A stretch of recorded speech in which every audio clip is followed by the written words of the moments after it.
slow mover. It's going to keep us on the wet side of this system for several days, and because of that, it is a flash flooding threat. Here's the latest. Nicholas formed in the southern Gulf this morning. Hurricane Hunter flew in there, found a closed circulation, max sustained winds at 40. Tropical storm warnings now have been extended up the Texas coast and include Matagorda County and Brazoria County and the Brazoria County coastline. They end right at the west end of Galveston Island, but they will be extended up across Galveston and Galveston Bay and probably into Chambers County over the next 24 hours as the storm gets a little closer. This is a storm that has a very large moisture field. Again, the center is 500 miles south of us, but we're already seeing rain from it. It's a slow mover, and it is a flood threat that is growing as we move forward over the next several days. Flood watch will go into effect tonight at 7 p.m. Officially, it stays in effect through Tuesday evening. That will likely be extended into Wednesday, as I think we'll still be on the wet side of the system by then, at least by some of the model runs. Here are the tropical storm watches and warnings. Watches include a big chunk of our inland counties, including Harris County, Austin County, Colorado County, Waller County. So what that says is that it's possible that within 48 hours you could see tropical storm conditions in our inland counties. Those winds sustained at 39 miles an hour.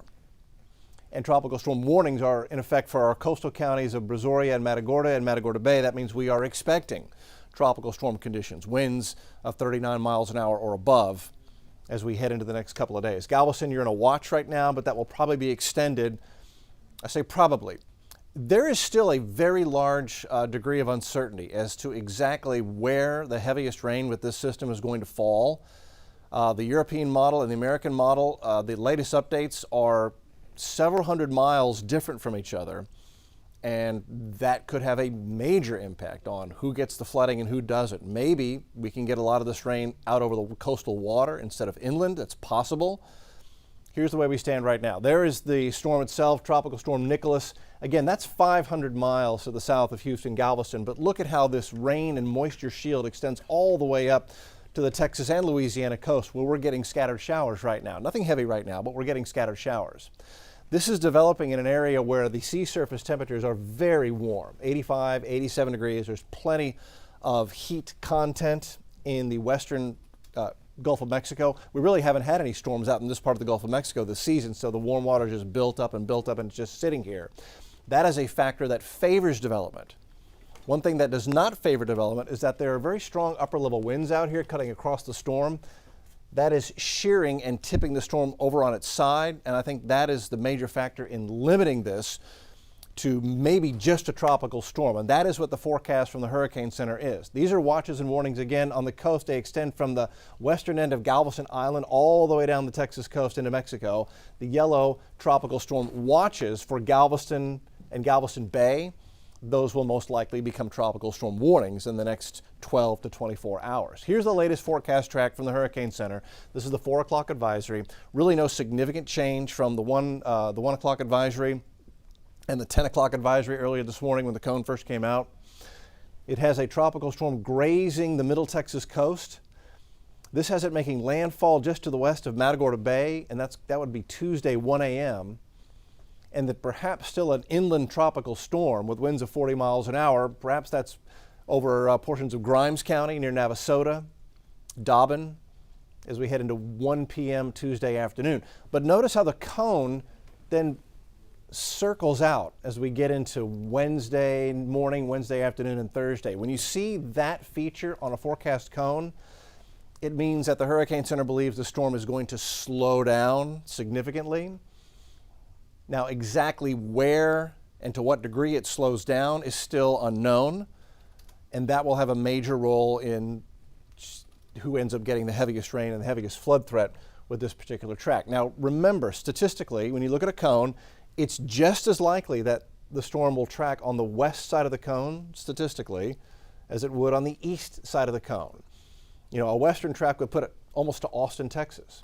An eastern track would put it just to the east of the Houston area. And that will have major repercussions as to who gets the biggest rainfall. And we just don't know exactly where that track is going to end up.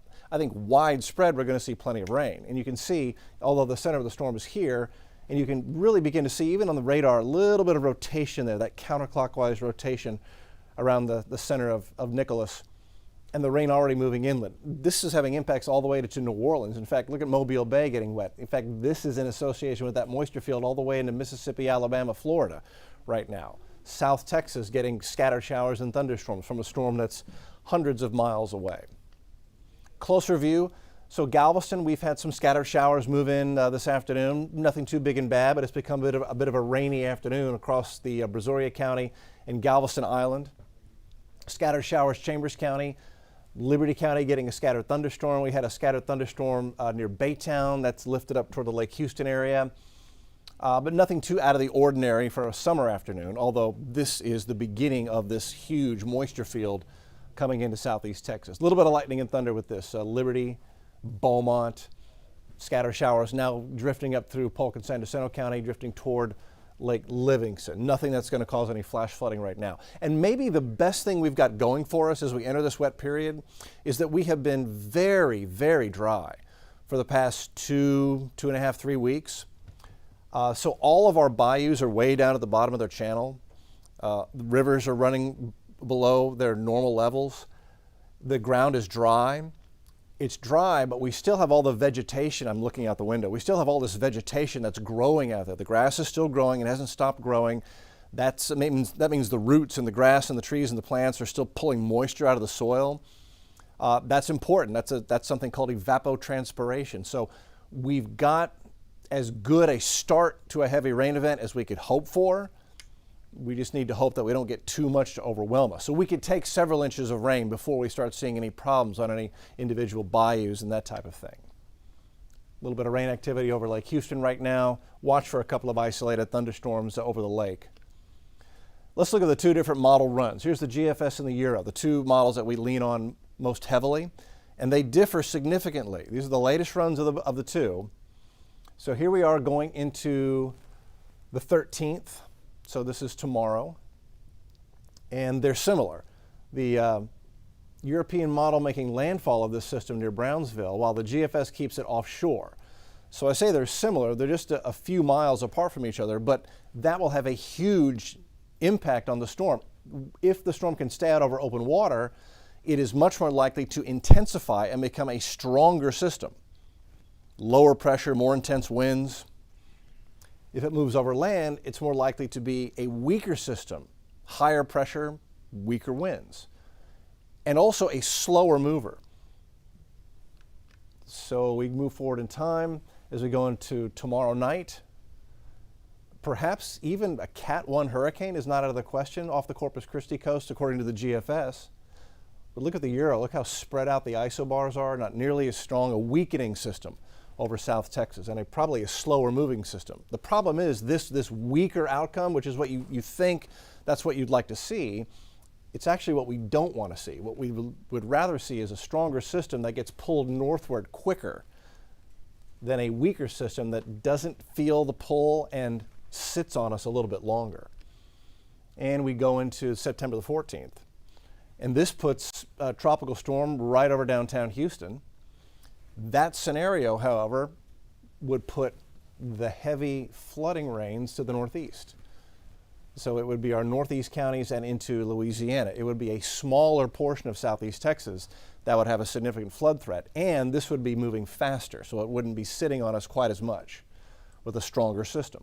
Here's the Euro. It's out here south of Austin.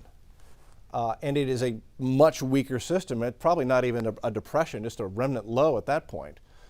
However, that puts all of southeast Texas, everybody east of the I-35 corridor, in that dirty side, and so this would encompass a larger flash flooding threat for southeast Texas, perhaps our northwest counties in this scenario, with the Euro being the solution that verifies. The point is there's still a large amount of uncertainty. So we're not able to pinpoint exactly where the heaviest rain is going to come down right now. It's a situation where just stay close to the forecast with us, and we're really just going to have to end up going through this just kind of moment to moment. And then we go into the 15th, and there goes the American model, and look, the Euro is still sitting here. So this weaker system with a more westerly track is a much more problematic one for us than a faster, stronger GFS solution would be. There's always something new to look at. Every one of these storms is different. There's been a lot of talk about Harvey. Is this going to be another Harvey? That system was so different from this one that it's difficult to compare the two. Harvey was a system that came off the Yucatan and then became a tropical storm, then cranked into a Cat 4 hurricane and made landfall near Corpus Christi. And then came in, weakened, curly-cued around, and then exited. And that kept us on the wet side for several days. Now remember, a Cat 4, tremendous amount of rotational energy coming in with a system like that. Totally different from a weak to moderate tropical storm coming up from a totally different attack angle. So comparing the two is just really not doable. Also with Harvey, at 3 days out, we had rain total forecasts of 35 inches to 50 inches. The computer models were showing 35 to 50 inches. With this situation, we're looking at max rain totals 15 to 20, maybe 25. Some of the models are putting that out. So although that would cause flash flooding and or flooding, it's not at the moment nearly as much of a rain forecast as it was with Harvey. But really, the two are such different animals that it's very difficult to compare the two, except that we will be on the wet side of another tropical system, but a weak tropical system for several days. So the two model runs. So here's the Euro, and this is the rainfall forecast that the Euro track is putting out. So this would put the center of the storm, a weak remnant low near Austin, as we went through Monday, Tuesday into Wednesday. And this takes us all the way through Thursday and Friday. And this is putting out 25 inches plus. Let's see, here's Austin County, here's Colorado County, here's Waller County, here's Grimes County, here's Harris County. So in that type of an output, Harris County, we're still looking at 6, 8, maybe 10 in western Harris County, spread out over several days. On this type of a track from the Euro, it would put the area between Austin and Houston with the greatest flood threat. That's the Euro.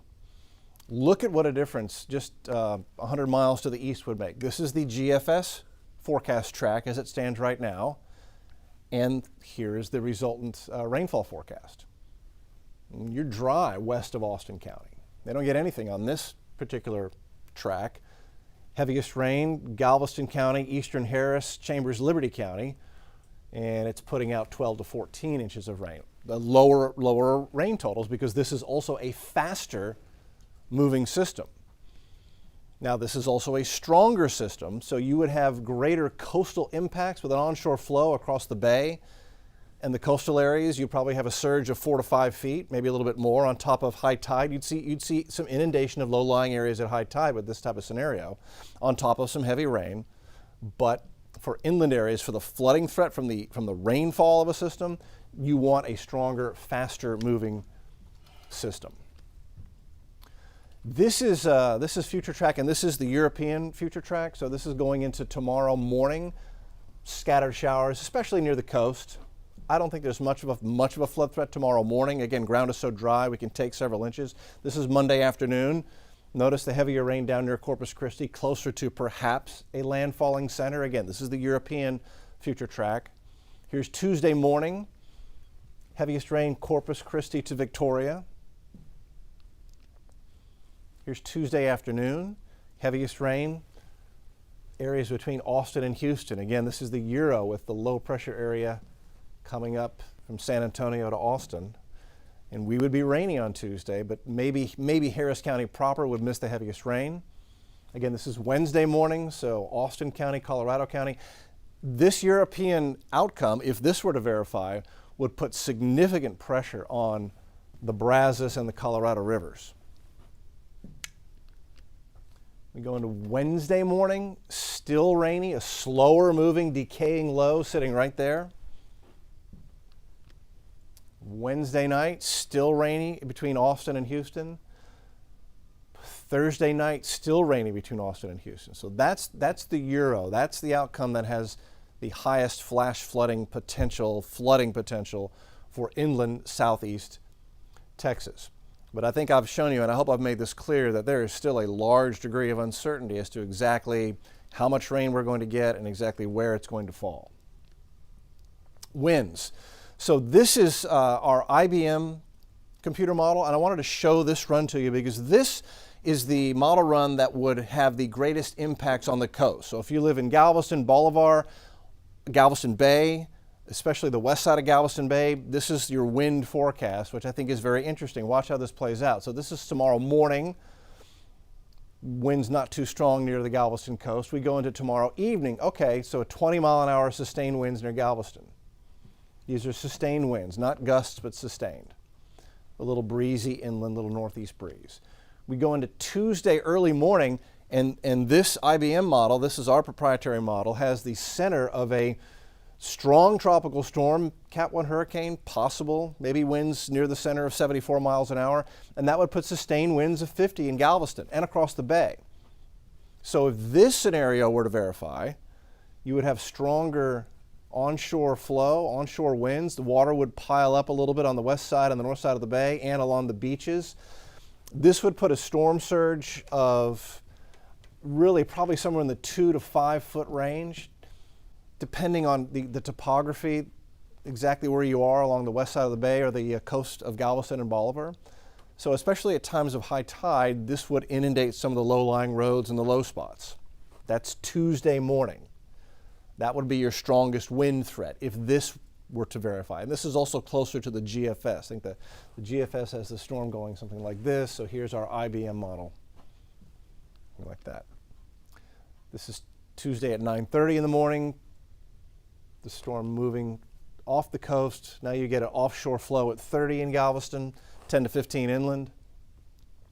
The storm weakening Tuesday evening, northerly wind that would bring completely to an end any storm surge threat for the bay. So it's Tuesday morning. If we get a stronger system sitting off the upper Texas coast, that would give the coastal areas the strongest wind and surge threat. But again, we're talking about a strong tropical storm, maybe a Cat 1 hurricane, so the surge 2 to 5 feet, I think at worst. Really, at the moment, the forecast is for 2 to 4 feet. I'm putting 5 in there just in case we get a little stronger storm. But that's what you're looking at on the coast and for the bay. And then it's interesting, this model does keep a tropical system sitting off the Cameron Parish coastline as we head into Wednesday morning. These are the latest spaghetti plots. And, you know, although they're all over the place, they really have it pretty much set in here. Somewhere between Columbus and Beaumont. But if it were to go to Columbus, that's a very wet scenario for Houston. If it were to go to Beaumont, that's a very wet scenario for Louisiana. And Houston would stay dry. So at the moment, here's the way the forecast stands. These are for inland areas. Inland areas tonight, 50% chance for rain. This is for Harris County, Montgomery County. Winds at 8 to 12 in the heavier showers, if we get heavier showers. It's not set in stone that we're going to see a whole lot of rain tonight. 50-50 chance. Monday, it's a 70% chance for rain, off and on. Winds at 10 to 15. Rain totals 1 to 2, isolated 3 inches. That's going to be tonight and tomorrow. So that should not cause any type of widespread flooding threat tonight or tomorrow. On the immediate coast, tonight, it's a little better rain chance, 70%. Winds 10 to 15 out of the northeast. Monday, it's an 80% chance for rain. Winds in some of the heavier downpours, 15 to 20 miles an hour. So when the rain showers come through with a tropical system, that rain, those downdrafts in that rain shower bring some of the stronger winds that are above the surface down to the surface. And that's why when it rains, you get the strongest winds, and as the shower moves past, those stronger winds move back up. Minor coastal flooding at high tide. That will really begin tomorrow late afternoon and evening into tomorrow night as the storm itself gets closer. When it's all said and done, at the moment, broad brushed, inland 4 to 8, coast 8 to 12, gusty winds near the coast in particular, especially if it's a more coastal track. Flooding from heavy rain is the highest risk. Tornadoes are a very slight risk, but they're there. Anytime you've got a landfalling tropical system, you could see a tornado spin off. But because of the slow-moving, long-duration storm, it is the inland rainfall threat that is giving us the biggest threat for flash flooding. That's where we stand right now. We will have a complete live update coming up here pretty soon. We're going to be at 5:30. Yeah, at 5:30. So we're live on khou.com at 5:30. We are live on our Facebook page. We're live on YouTube as well. It's all at 5:30. And then everything will update. We'll have a complete detailed update, team coverage before you go to bed tonight at 10:30. So KHO 11 News at 10 is on at 10:30 tonight. We'll have an in-depth look at the weather forecast and have model updates and go over everything for you at 10:30 as well. So we'll see you at 5:30 and we'll see you at 10:30 with the latest updates.